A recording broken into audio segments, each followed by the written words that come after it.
Welcome back, everyone, to a new episode of In His Design. Today we have a great episode, a follow-up about everything that's going on. It's as we are finishing the Holy Week, and we are just going to continue talking as a community, talking as a group, and we're going to be hearing about our team.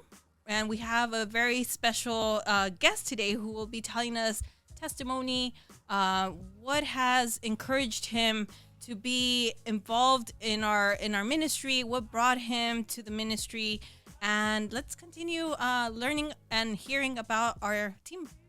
So we have a great episode, right, guys? Yeah, so today we do have a great episode. We are doing something a little bit different. Today I'm going to be the host, Alonso Jimenez, and my special guest will be Kike. Kike. No last name. Kike with no last name. Hey, Kike with no last name.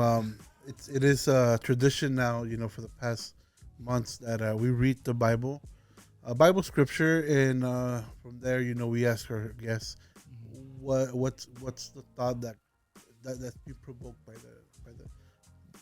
the reading. So today we're gonna read Matthew chapter 28, verse 5 and 6. The angel said to the woman, "Do not be afraid, for I know that you are looking for Jesus, who was crucified. He is not here. He has risen, just as he said. Come and see the place where he is laid." Word of the Lord. Thanks be to God. So Kike, as Alicia told us, we're wrapping up a Holy Week, which is the summit, of our religious year. With we finish on Sunday with the resurrection. Mm-hmm. So how does this reading, what does it make you? Provoke you? Yeah, I mean, just listen to it because this episode is coming out the day after Easter, or Easter Sunday. So it's very important because that's when Jesus was he came back from the dead, right? He basically beat the impossible, something that no other human being has done, right, except the Son of God. And it's just for us Catholic, it's just like that beacon of light where we look at it, it's like our Lord died for us, but he still came back. His resurrection was something that will always stick to us as Catholics, all Christians, right? Easter Sunday is like probably the biggest holiday, or not holiday, but the biggest celebration in the Catholic Church. Obviously, it's a holiday in this country, but for us is our celebration from the Lord's resurrection, and not just that too, but it's also if you go to the Easter Vigil Mass, it's where the church celebrates the new coming or the newcomers into the church, right? The people that are finally getting their baptism, their first communion, and their confirmation, which is something huge. So just hearing this Bible passage, which I'm sure we'll hear in the Sundays. Oh, actually, no, this episode's after Sunday, but We have heard it. we have heard already. But yeah, just hearing that from the angels telling the women, to hey, there's nothing to worry about anymore. Jesus is back. I'll show you where it's at, but he's back. That's probably something that is always going to be in our hearts, right? The day that Jesus returned from the dead, and he came to basically tell us, is like, we beat death, right? It's time for us to go home after our life is done here. Yeah, I always wonder, when I read this passage in the Bible, the soldiers that was the guard, how does he go back to his commander and tells him, you know what? I don't know what happened. I was there all day. The tomb never opened, but somehow he's no longer there. Yeah. I know for him it wasn't like he's expecting the resurrection, but somehow the body moved, right? And he had to go to his superiors. That's one thing I always wonder, like how do you go back to your superiors and say that? Did he get fired? What happened to him? Yeah. It's just something I always think about, since I was a child. Yeah. But yeah, we just wanted to, this episode wanted to just catch up with you, Well, what's going on with you? What's a little bit of your testimony? Because I know we always we try to tell our story a little bit in every episode through the other people that are saying their testimony, but we never really focus on our testimony. So I guess we can start with how did you started your life, in service with with the church. Well, I guess you can say that was maybe like 17 years ago. I was probably like 5 or something. I initially started going to mass a lot with my grandma, who my late grandmother. She would go to mass basically every day. Mm-hmm. A very devout woman to the faith. And I remember once I was just looking at the altar the altar servers, and I'd be like, what are they doing, right? Like, what do they do after they're done with the procession? What happens here and there? And I was interested. I remember one day my grandma was like, you know what? Like, if you're interested, like, let's go talk to the sacristan or to the priest so you can get involved. Thankfully, I was asked if I can join them. No, I was accepted to join them, which is, a blessing. As a kid, you're like, oh, man, like, that's cool. Like, I get to be with the kids now, be altar serving during Mass. And I like that. I really did. I mean, I think I stopped altar serving because I guess one of the masses, this is all in Mexico, by the way. In one of the masses, I accidentally grabbed the chalice wrong and it fell on the floor. So it was after communion. So everybody's like, everyone was kind of shocked. And I felt bad as a kid. Mm-hmm. And I remember like one of the guys was like, oh, we were going to write it down. And we're going to tell the priest what happened. Because it wasn't like the pastor, it was, the assistant. Mm-hmm. The assistant priest there. So I was like, oh, like, I'm gonna get in trouble. So I stopped altar serving from then. We come back to the States. We were living there for like 2 years, and we came back, and then I was introduced to Guadalupe Radio, which is a station very close to here in Montebello. And many for listeners maybe have listened to them or their aunts, uncles, your parents. Guadalupe Radio, which is a very it's done a lot of great things. So yeah, that's another place where, and I don't want to get too much because I know you want to ask more questions. That's cool. You were an altar server.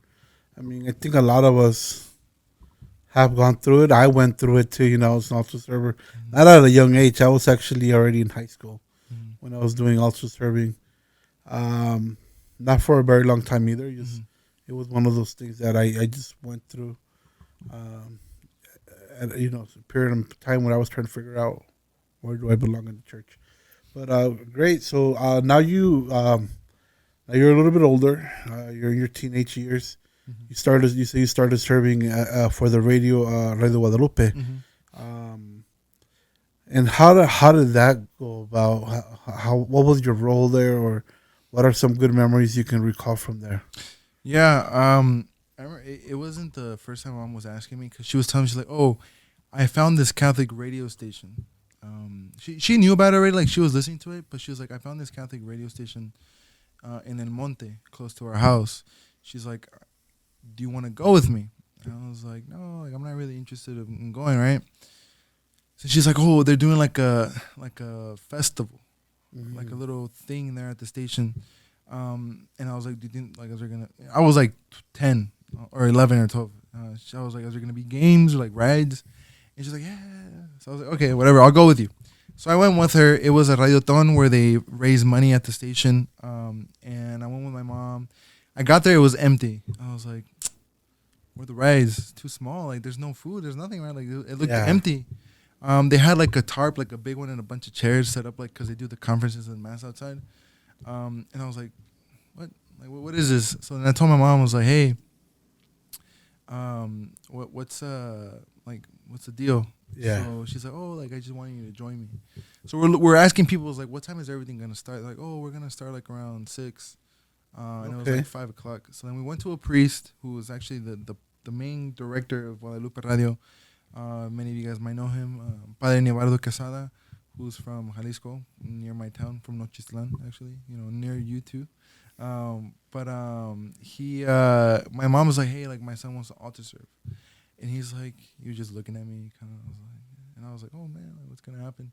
So Father's like, yeah, you know what? He can serve in today's mass. I was like, Okay. Dang, you know? I was like, can I go get my alb from my church? And he's like, no, just serve like that. Because during the weekday masses, they were serving without, like they didn't serve with robes or anything. Like it was an older gentleman with like a suit who was altar serving.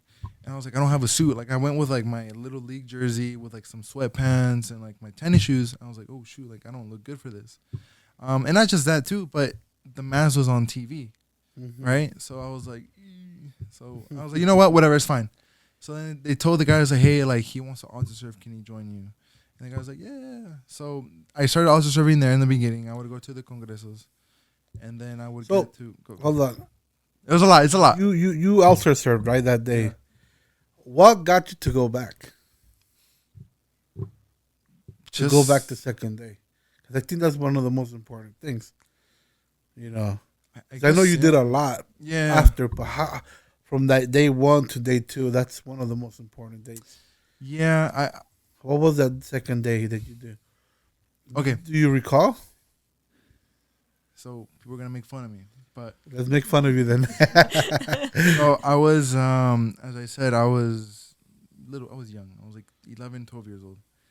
And after the mass, they would have like holy hour. So there's this group called Hombres Militantes de Cristo in Guadalupe Radio, and they're like older men, like in their 30s or 40s, 50s, like guys who. Hey, I'm in my 30s. I'm not. Okay. Sorry, like up there. Okay. So he or they would be in charge of the adoration. The adoration. Okay. So I wanted to help them out too, because they would altar serve. Like it was a procession. They had incense, everything. Like it was. So I was like, I want to help out, and they're like, you can't help out because you're not well dressed. I was like, what? So I was just like disappointed. I was angry. I even started crying. I was like, really? Like God is calling people to be well dressed to serve Him? And then Mom was like, no, let me go talk to him. And then she went back, and then they were like, no, he's not well dressed. So bring him tomorrow with a suit.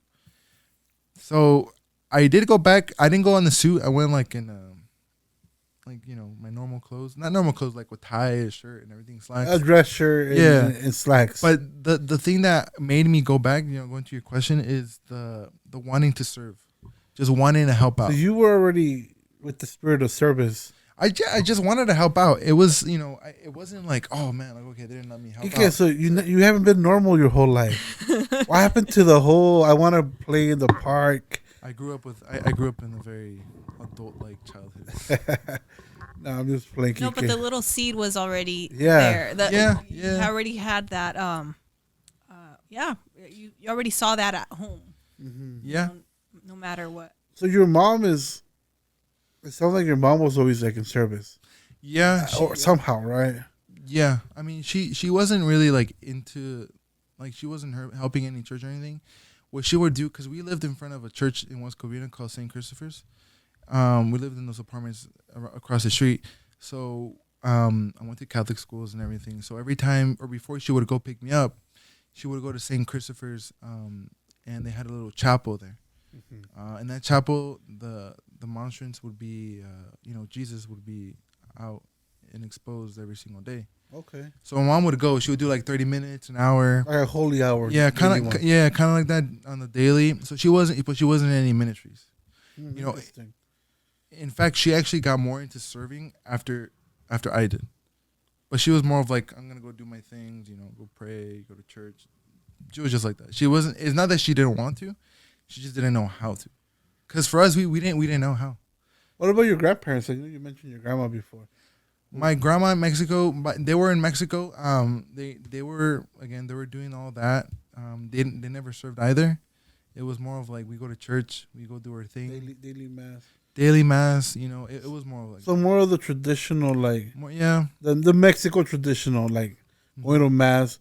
Because here is like, in the States, what I notice is people that go to daily mass are usually like super active in their service, right? Yeah. That's what you get more out here. That's why I'm asking, like, was there a spirit of service already, somebody in your family that you saw, right? But it seems like it's coming more out of you. Yeah. They over there in Mexico, if anything, the grandparents that were more religious were the ones in Mexico, not the ones here. Mm-hmm. So when I was over there, I never knew about it. I didn't find out about ministries or anything like that until I was here. So you are getting older. Um, where were you getting catechized though? There was I was going to Catholic school, so we had a religion class and I was learning everything there. But also, there was a youth group at Guadalupe Radio that I would go every Friday. Mm-hmm. It was called Jóvenes, un grupo de jóvenes. I didn't have a name on it, but Yeah. the grupo de jóvenes, they would give us catechism. Okay, so that's where you're getting catechized. Yeah. That's where you're learning about Yeah. the church, and Yeah, because that's very important too. When I always say if we're in service, we better be already catechized, or exactly. at least searching that catechized. Yeah, no, yeah, At the it's okay if you're doing it at the same time. exactly. All right. So now let's move to your more like high school age. Mhm. You're continuing to go to the community in Radio Guadalupe. Mhm. But now, what are your roles? Are you still just serving at mass, or are you serving with what was that? Los guardianes, something that Los militantes. los militantes. Yeah. So you had to be 18 to be in there. So Oh, so you had to be 18, and you were Be doing 18. it since before yes, I was helping them out just for the holy hour for the holy hour. because they had a men's group. It was a men's ministry. group. It was a Okay. men's group. Yeah. Okay, so did you continue with them, or you moved on to something else, like more involved directly with the Yeah. production? So it was maybe a year after no, maybe like a few months after we arrived there when we heard about the first Congreso coming up. And we're like, oh, like we're interested in going, because my mom and I used to always just go and like just live them. We didn't go like to serve or anything. We didn't know anything about that. So one day, one of the technical engineers who was there, I asked him, I was like, hey, like I'm interested in helping you guys out, whatever you guys need. Mm-hmm. If it's like taking care of radios, if it's putting discs away or whatever it is, or putting cables down. Yeah. I want to help. So he's like, yeah, you know what? Come on Sunday morning come here Guadalupe Radio Sunday morning at 4 a.m. I was like, oh man, like so early. He's like, yeah, no, sorry, Saturday afternoon. Come here at 12 p.m. and noon. Noon. So we can go set up on Saturday. So then that same night, he's like, here, come here to the station tomorrow morning at 4 a.m. so we can leave early. Yeah. So that's how I got there. I got into production. I loved it. I fell in love with that whole production thing. I still wanted to altar serve. I loved it. I like doing both, right? But when I was doing the production stuff, it was amazing. I mean, just being there, looking at the lights, looking at the cameras, the way everything was done, it was so cool. But for me, I think the moment that I really enjoyed it was like during Holy Hour. I remember I was in the bottom with one of the camera guys who was like good friends with the engineer, and I was like, hey, can I learn how to control this camera? And it was one of the big ones. It was like the crane cameras. Okay. Like the ones that get the shots from the air. Yeah. So it was one of those ones. It wasn't like, like the ones we use here in studios. It was the big camera. And he's like, yeah, like I'll help you out. I'll teach you how to do it. I was like, oh, cool, man. Like this is That's the one with the weights and everything, right? Yeah, it was that big camera. So he taught me how to do it. And I was like, bro, this is crazy. I loved it. But like, not just talking about the production, but just being able to see the people during Holy Hour. Like, because I was on the stage. I wasn't on the ground. I was on the stage seeing everything. So just being on the stage, and I think it was Congreso de Sanación. So it was like a healing congress, right? It was during Holy Hour. There was an exorcist on the altar or like on the stage giving prayer. There was, the priest walking around with Jesus in the Eucharist. And on the cameras, you have one thing on the camera, but then when you look out with the naked eye, you look at everybody, you're like, oh my goodness, like all these people need healing, right? Myself included, the camera guys included. It was amazing, and it's something that I was like, you know what, this is something I want to keep doing. Yeah. So yeah. Wow. And then so you move on, you get old, you're getting older.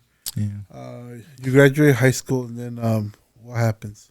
After high school, I went to the seminary. So yeah. did you stop volunteering at that point? I stopped volunteering at that point. Okay, so Yeah. you stopped volunteering. Mm-hmm. Now you go to the seminary. What community was it? Diocesan, or was it a community? So it was a religious community. It was a religious community. I went with the Legionaries of Christ, who were the priests at Guadalupe Radio. So my first seminary was through them. I went to the apostolic school before high school, and then I went to the novitiate which was right after high school. So basically, I graduated from high school. 2 weeks later, I was on a plane over to Connecticut. Over to the novitiate in Chester, Connecticut. And yeah, I mean that's how I got there. I was there for a few months. It was a different experience. It wasn't something that you're like, oh man, like that's cool, right? Like it's or no, not cool, but So like my question now, because you said it's a religious community. yeah, A lot of our listeners or people that are watching might not know what that is. What was the charisma of that community that called you? yeah. So this is always like because I know later you're gonna ask me about that, but their charism, their quality, or like what they looked at was forming leaders, right? So those leaders can form other leaders, and obviously we'll get a little bit more into it later. But that's one of the reasons, that's one of the driving forces behind Imago Dei. Okay. Yeah, it is. Okay. So now you went through the seminary. I know some things happened, and so what was the outcome on the seminary? The seminary was as I mentioned before, it was a different experience, something that I never thought I would experience in my life. I enjoyed it. I loved it. It was something that I'm sure I needed, something that God put in my life and helped me see what exactly was it that He was calling me to. So now saying that, after I left the seminary, it was I asked God. I was like, Father, I want to go back and create young leaders, in the church. I want to help form them. Obviously, I need to get formed myself first, but I want to help. I want to help you form leaders in the church, and that's when that's when the priest told me too. He's like, hey, have you ever thought about doing more work back at home? I'm like, right there, right.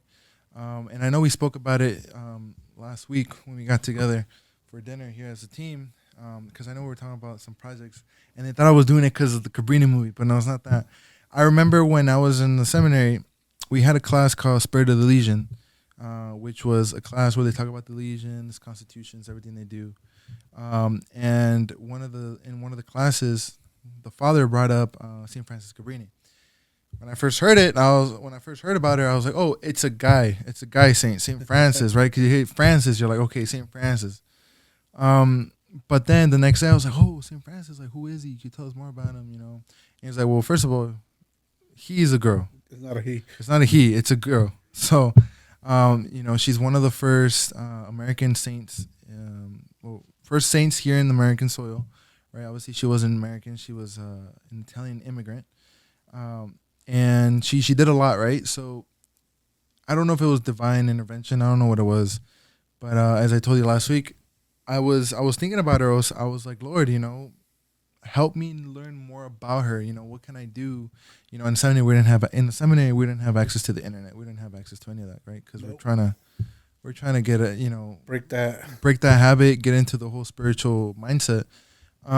And all of a sudden, after I woke up one morning, I finished changing everything. I shaved. I got it on my cubicle, and next to my cubicle, I had my desk. And on top of my desk was a saint's book. I was like, oh, maybe someone left it there. And I opened the book, and it had a bookmark to where it says St. Francis Cabrini. And I was like, what? I was like, Lord, like, is this you?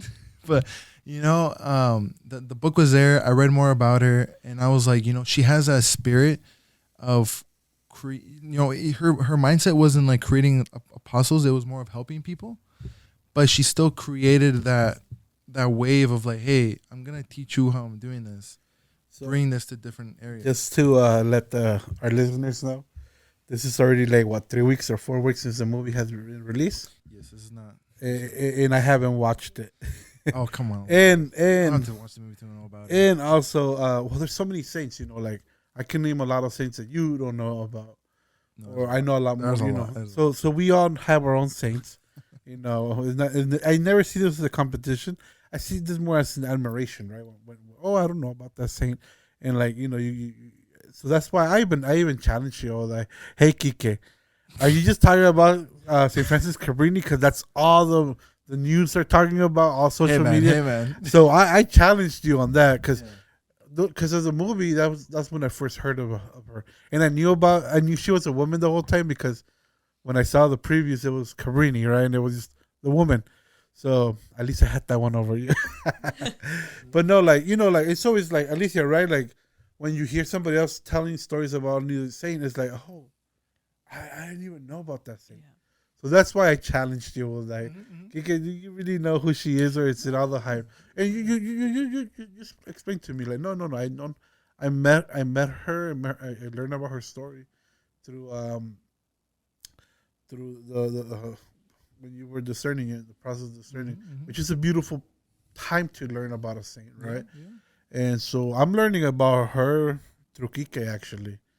I'm gonna go watch the movie one of these days. Hopefully after this week, it's gonna be a lot easier, because over Everybody's probably watching it. over no, not even that, over the holy, I mean the Lent. It's just so hard, if you're spiritually like doing all these things. It's kind of hard. Like I'm doing so many prayers, so many reflections. Sometimes I don't even know which one I'm at. Like, have I done that one Busy. today? Yeah. So, anyways, let's just jump back to her.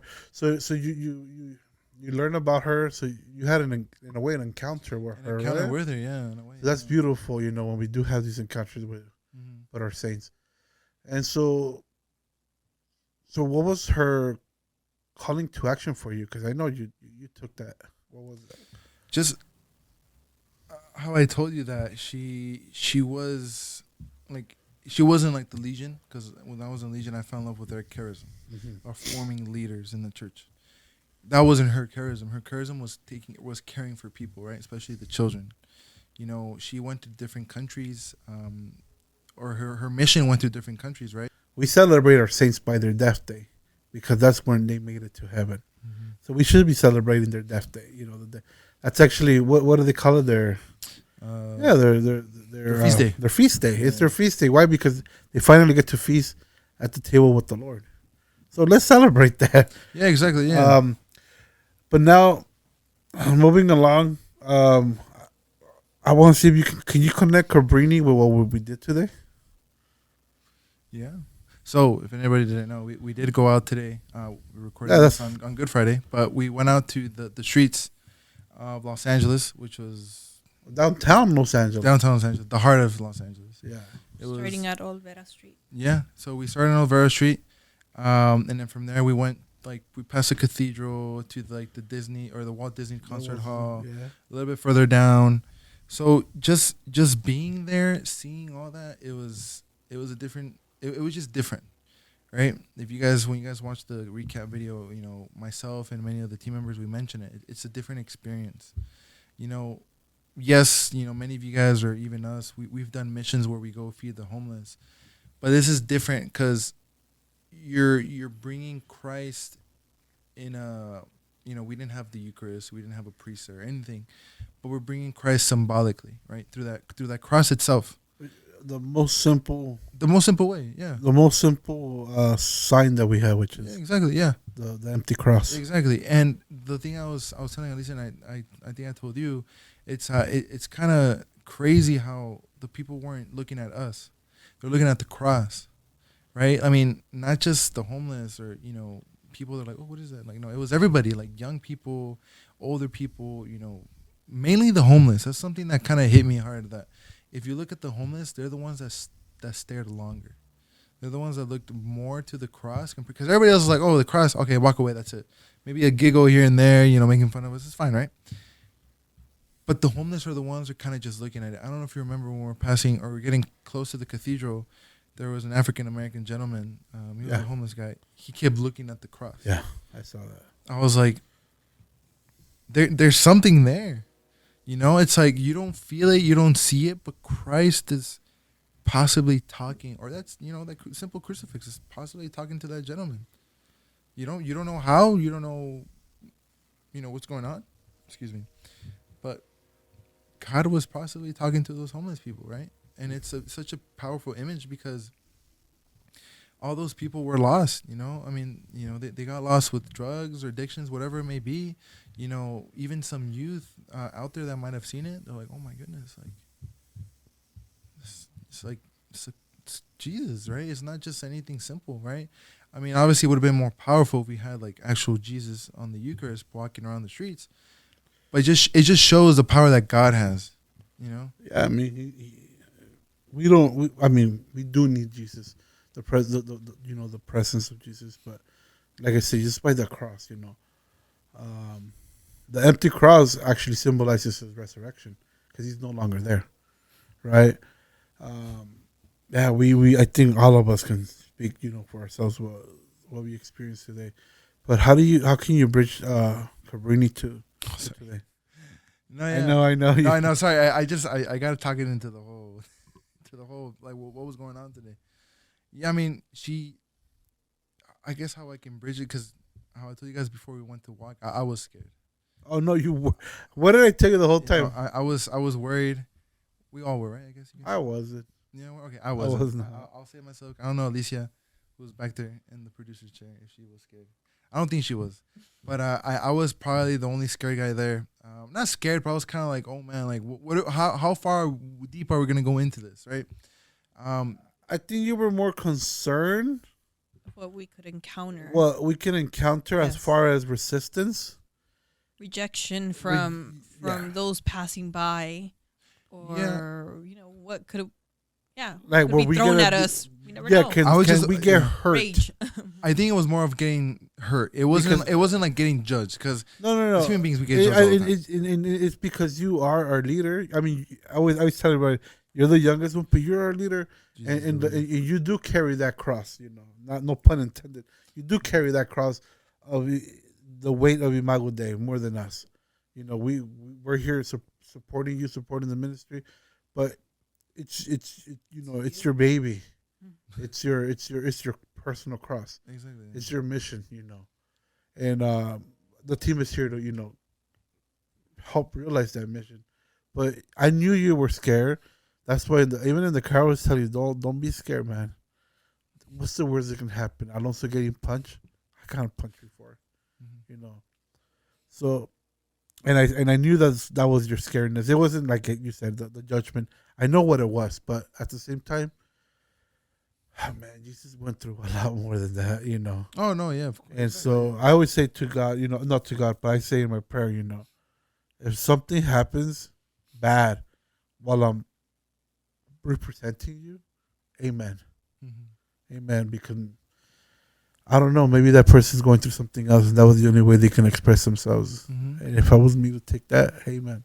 Exactly. Hopefully, out of that, they feel they were able to react and become better. Yeah, no, and now trying to connect it with St. Francis Cabrini is like myself, because I've done missions. I'm not saying I'm new to it, but for me, I don't know why I felt like I was walking into uncharted territory, right before we did the missions. And same thing with her. When she came to America, she was in a different country. She didn't have anybody. It was her and her community, right? They were going into land. Obviously her first goal was China. It was to go to Asia. She got rejected to go to Asia. The Holy Father wanted her to come here. So for myself, and look, it goes back to, there's a lot of things that went behind the scenes to planning the Calvary Project, right? The location and everything. And, thankfully to one of our members, after hard prayer and, discernment, the Lord was calling him to do it there. No, yeah, we wanted to do it At a church. at a local parish. Exactly. We were looking for the nicest neighborhood in LA. LA, Something, yeah. just to test the waters. But yeah, like you said, one of our brothers, he took it into prayer. I mean, we all took it into prayer, but he stood his ground and was like, you know what, we gotta take it to downtown. Yeah. And So, yeah, I mean, tying it up with Cabrini, right? Cabrini wanted to go to Asia. The Holy Father was like, nope, I think God has different plans for you. Look where she went. She still got the Asia at the end of the day. But same thing here with us. It's like we wanted to get to the people. We wanted to do somewhere else. But at the end of the day, we still got to the people. Right? And I guess that's what matters at the end of the day. yeah, there was this one time, this point in the walk when we stopped by the freeway thing. Yeah. And it was the 101? I think so. Yes. It's like a the one 101. passing by the The cathedral. Hollywood. Yeah, the 101. And there's to our left, because we were facing kind of like, northwest. and so the on our right is going northwest, on our left going southeast.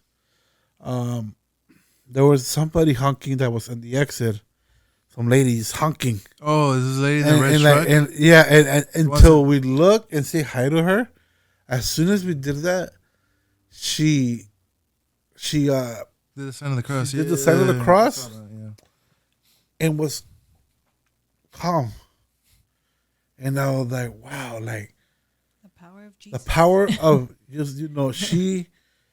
I don't know where she's going. I don't know where she's coming from, but she just needed like it reminds me when on the scriptures when what's his name that guy that starts screaming Jesus son of David, you know. Mm. Like that. That's how I felt. Like somebody just needed to get God's attention, and we were carrying that Jesus today, you know. There was a lot of people that were hungry. And then I was when I was praying, when our brother Edgar and you took time to put the cross carrying it in front of the freeway. I was like praying for people because I was like, how many of these people are going to a bad place right now? A bad decision, or they're going somewhere, somewhere like I don't know, go buy drugs, go cheat on their significant other, or coming from, or going to a job that they dread, or coming from a job that they dread. Mm-hmm. How many of these people are going to these places or coming from these places that they hate to or they shouldn't be going to? I was just praying for them. And I was giving thanks for the people that were coming out of work and going to their family, or even going to church. We don't know how many people were going to the church because it is a Holy Friday. A lot of people, a lot of us go to our local churches. Yeah. So I was praying for all of us and just like, wow, like this simple act of just standing there with the cross can mean a lot. It can mean the answer to a lot of people. Decision of where they're going, or they might stop going to. Yeah, exactly. Yeah. Because we put the cross in front of them. Exactly. That was my wow part. That, and when I actually got to carry the cross, which we'll talk about later. You carried a long, long way. I tried doing it all the way down and up. So he was. But then I started gasping when I was going up because it got heavy the way up. Oh yeah. And I was trying to pray, and I was trying to pray, carry the cross. It was tough. Yeah, it was tough. And it got cold and hot at the same time. It was weird weather. The weather started very weird. Like the weather started getting very windy. It was bipolar weather. Yeah. But because we were just walking for so long, our bodies were hot. Mm-hmm. So my body was like sweating and being cold at the same time. Yeah, that's what happened to me too. I was sweating. So I got a felt runny cold. nose, and then by the time you guys took the cross from me, you wanted me to follow. I couldn't because my nose was clogging up, and I was trying to catch my breath. Exactly, yeah. I told you. Well, yeah. I have a question. Yeah, go ahead. Just bringing it back. Bring it back. Bringing it back to Kike's journey of faith, journey of experiences, journey of today's experience, throughout the ministry. Kike, if you look back to your young adult age, or, like teens, right? 18, 20. So like 6 months ago. Yeah, I know. I'm like, wait, hold on. Let me. At least, yeah, don't show our age. No, or 2 years ago when you were still a teenager. Yes. What would you, like, whoa, with your experience? Because, I mean, we're talking about, yes, what we experience today, but now putting it together, like, what would you tell that young Kike, the Kike before the seminary, during, and now after? So many things have happened. I guess what I can say, it's an adventure that it's an adventure that you would never think would be possible. I mean, a lot of things have happened. I've lost friends. I've made a lot of friends. I tried making a ministry maybe 4, 5, 6, like 7 years ago. Nothing came out of it. I thought Imago Dei was gonna be like a 3-month project. Now it's like close to 2 years. But yeah, I think that's something I would tell my younger self. It's like just be patient, and I guess that's something. Not guess, but that is something that my parents would always tell me. Just be patient in life. You don't know what's gonna happen. It can be good, it can be great, but you just gotta be patient. Good things always happen to those that are patient. So it's something that I guess my younger self would really want to hear, because I was very anxious as a young person. I was like, I want to do it. I want to do it. I want to get there already. I want to make money. I want this. I want that. I want that. I want that. I want that. I want that. I want that. And a lot of things have happened. It's something that I guess just be patient. I would tell myself, it's like, just be patient, because what's to come is it's a roller coaster that you're not going to want to get off. So, I mean, I'm still not done with life. So I still don't know what else is going to happen. But I would for sure tell a younger self that these past 3 years have been, 2 years and a half have been something worth waiting for. So. And absolutely, you just said it. You're not done, right? I mean, none of us are done yet. But absolutely, we just gotta continue. Even through our experiences and journeys. Well, that's what you're experiencing, because who would have thought? I mean, before the seminary, that you were going to, be in this ministry. You didn't think that.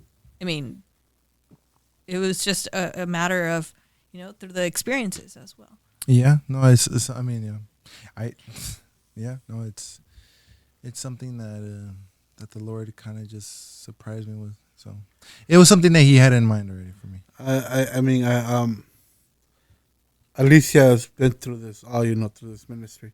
I came in here already with this nice setup. He's a rookie guy, so he doesn't know anything. I came in here already I came in here in the golden years, with the setup, right? Most of the setup was already here. But when I hear the stories, that how you guys started with a phone and one mic, I'm like, look where we're at. Kiki, you should be proud of. I know you guys, Alicia, have had a lot of headaches, a lot of worries, but a lot of money spent. I always say not spend, but use for good. Use for good. What's the other word? Not spend. Invested. You guys have invested money in a good way, because in this ministry, you won't. It was gotta be really hard to see the fruits of our listeners. But I'm very, very happy to be working with you guys. I'm spoiled because I never had to go through all those struggles. We got struggles right now, but the good ones. We don't know how to use this high tech stuff that we have now. But yeah, Alicia, anything else? Because you guys known each other for way longer than me. I just want to mention. No, this is very to me. With Kike through these 2 years, it's been very admirable. I admire what he's done, and of course, like we always say, this project, Imago Dei, it's for God. It's building God's kingdom, right? Within growing in community, growing in this evangelization. But definitely right now that you mentioned, what we've invested in, it's because it's all for this project, to continue working together as a team, and maybe just to continue talking about what we just experienced. And as you were talking, Kike, about St. Francis Cabrini, her boldness. And that's something that, when you were talking about how she, or how you found her in that book, that's something maybe already that saint choosing you, because the saints choose us.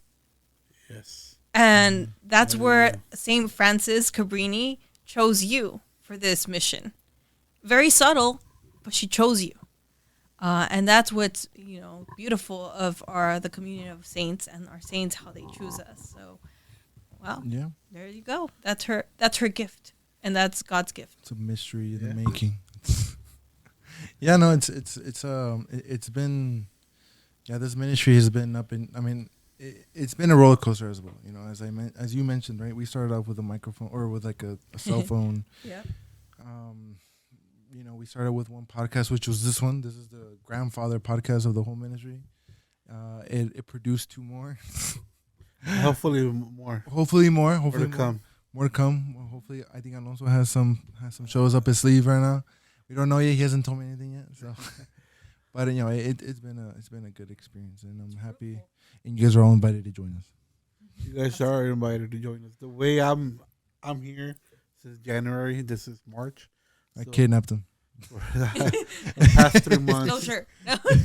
The past 3 months, I've been part of this community actively. Because before that, we were just talking, developing a friendship, which I think was a very key thing to do. Develop a friendship. So now we can just talk like we've known each other for years, even though we haven't. And Alonso, you started coming to our Word and Wine. So Correct. that's where we started. That's where I met you. Yeah. So definitely. Stick around when we start announcing our Word and Wine. It's a beautiful experience. The summer's coming, so. I found. Can I just say a little bit of that? So people, I was kind of like, yeah, I have my friends, like outside of this community, but we don't challenge each other on our faith. We kind of have a scepter who each one of us is in our faith, and because that's okay. We are all Catholics, but unfortunately, we don't all practice it the same way, which we should be. But I had not found a community like this where we challenge each other in a good way. Like we talk about scripture, what do you think about it? What do you think of man? Well, how do you interpret it? Stuff like that, I found it in a few of the Word and Wines. And then, we still joke around like we are still youngsters, at heart. We're not monks. Yeah, we're Why all the time? Hey, even some of those monks, once you get to know them in real life, they have real human experiences. Yeah. Anything else, Kike? No, that's about it. I think we touched a lot of things. The most important thing is that the adventure hasn't ended. The adventure continues, so stick around as this podcast and the family of podcasts here at Imago Dei grows in numbers, quality, and in graces. Amen. And just one quick thing too is, for the young people, I'm looking at the camera right there, one right there. I don't know if Alicia has it on me. Yes. Okay. But I just want to say for any young person out there who is looking for an opportunity, you're more than welcome. And remember, maybe right now you don't feel like God is calling you, but God has a time and place for you. I never thought I would find a time or place from God, especially growing up. Even when I came out from the seminary, because I had that ambition. But when I came from the seminary, I was kind of like, I don't know, like I'm clueless. I don't know where to start. I don't know where to go. A lot of ideas were floating through my mind. And God ended up telling me at his own time, because at the end of the day, he tells you things on his own terms, right? His time and his place, when, where, who, and why. He knows why. We don't know. God is a mystery. And all I can just say for you guys is try to get active as well. Try your best to get active in your parishes. Yes, I know that many parishes have, older people in charge. No, I'm not talking about 30 or 40 years old, so don't get offended. I'm talking about, like the older people, right? Nothing against them either. But, we need to change. We need to change that. We have to see more younger people in the helm, helping the priest out, helping your pastor out, helping make decisions, right? Obviously, through proper discernment and prayer, not just anybody's going to help a priest what to tell the priest what to do. But get active, tell your priest. If there's no youth group, get on with it, start it. If there's a group already and you think there's things that need it or things that need to be done, let them know, get involved. Be like St. Francis, be like St. Paul, be like all these saints that were ambitious and wanted to make a change in the world. Don't let the world get to you. You get to the world, right? You got to attack the world. Don't let it attack you. That's what I meant in case anybody got confused. Yeah. But yeah, that's something I want to say at the end. God is giving you a whole stage to proclaim his name and bring glory to him to the world. Just because you mentioned it, I want to just take a little bit of freedom. if you do want to start that group, that youth group, that young adult group, and you don't know how, you're looking at three people that can help you. In this room, there's three of us. And there's only three of us. All three of us have gone through stuff like that. All three of us have experience on how to start a youth group, a young adult group, and all three of us are always happy to help anybody as long as the mission is for God and His church. Amen. Yeah, we're here. I think with the three of us might be 20 years, 30 years of experience Combined, yeah. Combined. Yeah. And we're still learning. I have 15 years of experience and still learning. So there you go, half of the 30. We're still learning and catching up. We're still learning. And yeah, it's just a beautiful group. So don't be shy to ask us anything, ask for help, or even if you want to help us directly, we're here. Amen. Thank you, guys. And Praise that is today's episode with our special guest, Kike, with no last name. Part 1. See you guys later.